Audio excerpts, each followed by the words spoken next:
Bom, pessoal, tudo bem? Dando continuidade ao assunto voleibol, mas antes de entrar no conteúdo, reforço que nossa aula tem dois momentos. De início, o acesso ao conteúdo teórico, finalizado este, temos as orientações para atividade prática, no qual tem os exercícios, o treino em si. Bom, um resumo da aula anterior, recapitulando brevemente o que foi visto. Foi visto os aspectos que regulamentam o jogo de voleibol, no caso, suas regras principais.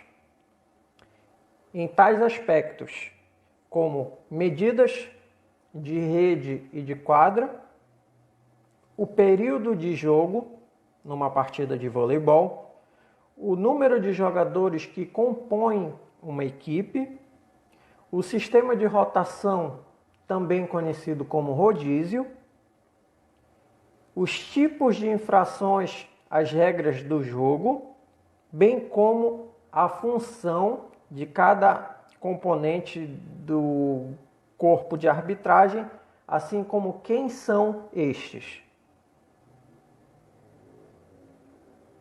Bom, entrando no mérito do assunto desta aula, vamos tratar das posições dos jogadores, que trata da estruturação tática de uma equipe de voleibol, a funcionalidade e o perfil de cada atleta no jogo. Os 6 jogadores titulares são distribuídos nas seguintes posições: levantador, líbero, pontas, o esquerda e o direita, o central e o oposto. Vamos conferir a função e a importância de cada um deles. O primeiro a ser analisado é o líbero, posição introduzida no voleibol a partir de 1993, com função especificamente de recepção e defesa. Um jogador que atua nessa posição não pode sacar nem concluir uma ação de ataque. Bom, o líbero ele fica limitado apenas a ações defensivas, não podendo efetuar ponto. O líbero é o principal jogador de defesa e passe de uma equipe de voleibol. Cada equipe pode relacionar apenas um líbero entre os 12 atletas que nós vimos na aula anterior, que são possíveis ser registrados para uma partida. Ele só pode realizar ações de defesa, não sendo permitido atacar a equipe adversária, mesmo que ele esteja naquela zona de defesa, que é a mais distante da rede. A principal característica do líbero é ter uma boa recepção de bola, defendendo a ação do ataque do time adversário. Ele é o único atleta que pode entrar e sair ilimitadamente durante o jogo e normalmente costuma ocupar a posição central no fundo da quadra. Falando agora dos aspectos do levantador, que vem a ser o principal jogador da equipe. Traçando um comparativo com a modalidade de futebol, ele vem a ser o camisa 10, o maestro entre aspas. Essa posição tem como principal objetivo passar a bola da melhor maneira para quem está atacando. Quanto melhor for a técnica desse levantador, mais fácil será para o atacante marcar o ponto. O levantador é o atleta responsável por distribuir a bola para que os outros companheiros possam atacar o adversário. Sendo assim, a sua principal função no jogo é a armação do ataque. Daí vem o nome, armador. Essa ação costuma acontecer sempre no primeiro ou no segundo toque da sua equipe. Relembrando, cada equipe tem direito a 3 toques. O primeiro normalmente é defesa, o segundo é o levantamento e o terceiro é o ataque. Mas isso não é regra. Muitas das vezes as equipes fazem o primeiro toque e o levantamento, ou seja, esse ataque se torna mais rápido. Esse atleta, em grande parte dos esquemas, se posiciona na rede e no meio. Entretanto, algumas equipes gostam de levantar a bola pela ponta, sendo essa a posição escolhida para o levantador. Normalmente ele atua no meio da quadra, mas algumas equipes colocam o levantador mais lateralizado, próximo às linhas laterais. Isso a gente vai ver lá na frente, que favorece a atuação do oposto, que é o principal jogador de ataque da equipe.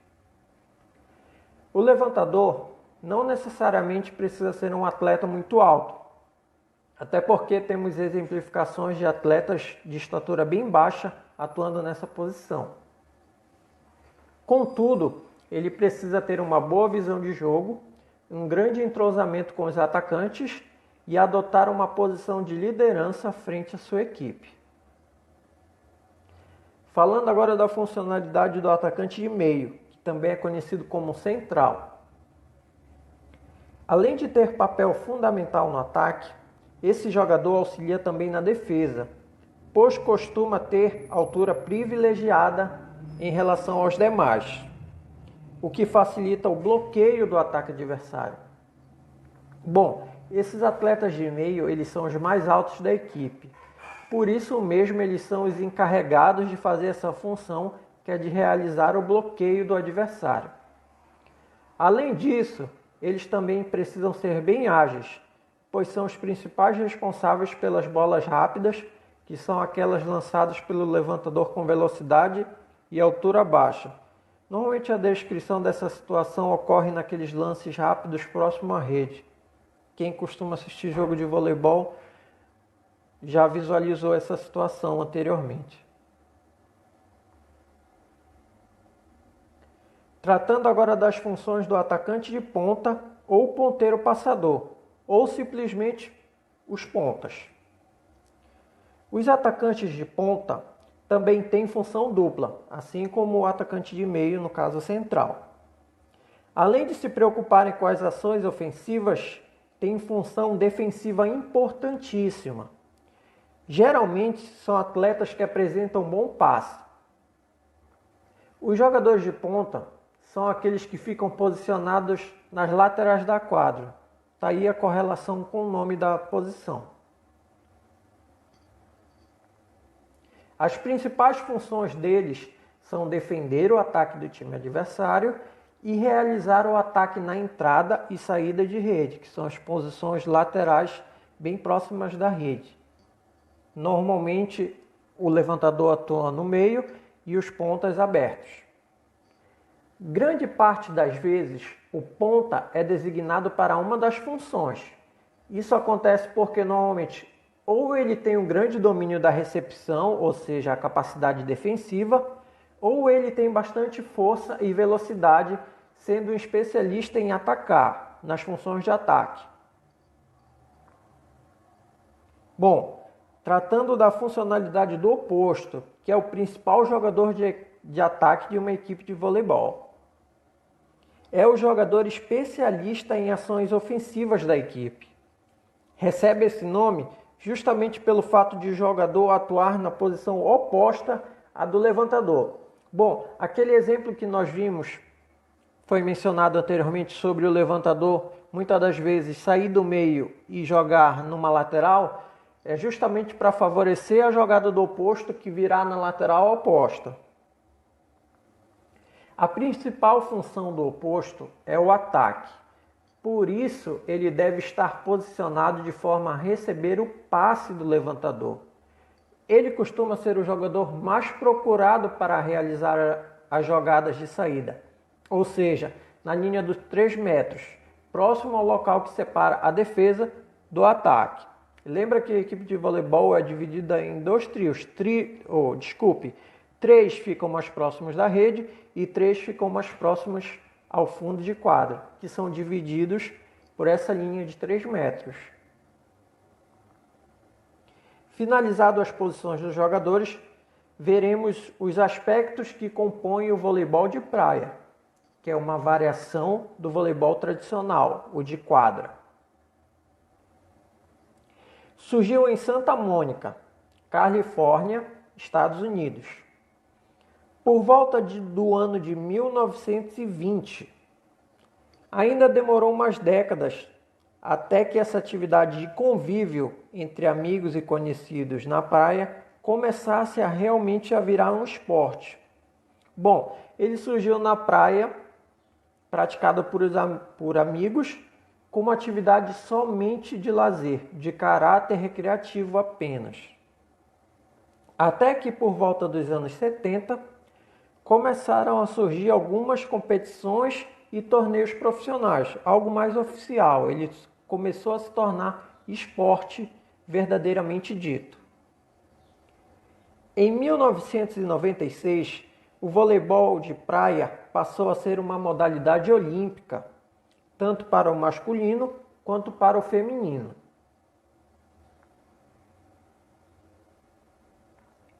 Bom, por ser originário do voleibol tradicional, eles têm muitas semelhanças, mas ao entrar nos aspectos, vamos focar no que diferencia um do outro. As medidas do campo, da quadra no caso, são 16 metros de comprimento por 8 de largura. O jogo divide-se em sets, sendo que para uma equipe conquistar o set tem de fazer 21 pontos, tendo uma diferença de pelo menos 2 pontos entre as equipes. Isso é uma regra já estabelecida no voleibol tradicional. Ganha a partida quem conquistar 2 sets primeiro, no caso do voleibol de areia. Lembrando que aqui também tem a diferença de no mínimo 2 pontos. Uma equipe só pode ser considerada vencedora quando estabelecer essa diferença mínima para que possa ser consagrada a vencedora daquele set. Se o resultado em sets ficar empatado em 1-1, então joga-se um set final, também conhecido como tie break, assim como no tradicional, tendo este apenas 15 pontos, ou seja, o primeiro e o segundo set vão até 21 pontos, ou alguém efetuar uma diferença superior ou igual a 2 pontos, e o último, o decisivo e de desempate, somente 15 pontos. Mas a regra da diferença dos pontos mínimos de 2 se mantém em todos os 3 sets. Cada equipe é composta por 2 jogadores, não havendo substituições. No caso de algum atleta não poder atuar e não poder retornar ao jogo, não existe reserva para efetuar essa substituição. Aquela equipe está eliminada do jogo, o adversário é considerado o vencedor. Essa regra aqui diferencia muito do tradicional. O bloqueio conta como toque, ou seja, se houver um bloqueio, aquela equipe só tem direito a mais 2 toques. Mas apesar disso, o jogador que bloqueou pode fazer o próximo toque. No voleibol tradicional, os juízes ignoram aquele toque no bloqueio e a equipe tem o direito aos 3 toques. No voleibol de praia diferencia justamente por isso. Aquele toque, mesmo que sucinto no bloqueio, ele já conta como o primeiro toque. Mas a diferença é que aquele mesmo jogador pode efetuar o toque novamente, coisa que no voleibol de quadra não é permitido. Bom, não existem posições definidas. Os jogadores podem ir para qualquer parte da arena sem impedimentos. Não há estabelecimento de posição fixa. A invasão de quadra por baixo da rede não é falta, sendo assinalada apenas se atrapalhar as jogadas dos rivais. Isso aí totalmente diferente do voleibol tradicional, que invadir a quadra por baixo é considerado uma infração, sim. Finalizado esse conteúdo teórico, peço que vocês façam a tarefa, que é responder as perguntas referentes aos aspectos teóricos que acabamos de ver. Agora sim, orientações quanto à atividade prática. Essa atividade, esse treino é dividido em 3 momentos. O alongamento, no qual reforço que ele deva ser feito por no mínimo 10 segundos cada gesto. O aquecimento e os exercícios específicos eu vou estar mensurando a quantidade bem como o tipo de exercício a ser executado. Lembrando que eles são voltados para as capacidades físicas inerentes ao voleibol, bem como alguns aspectos técnicos da modalidade enquanto fundamentos. Bora lá!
Thank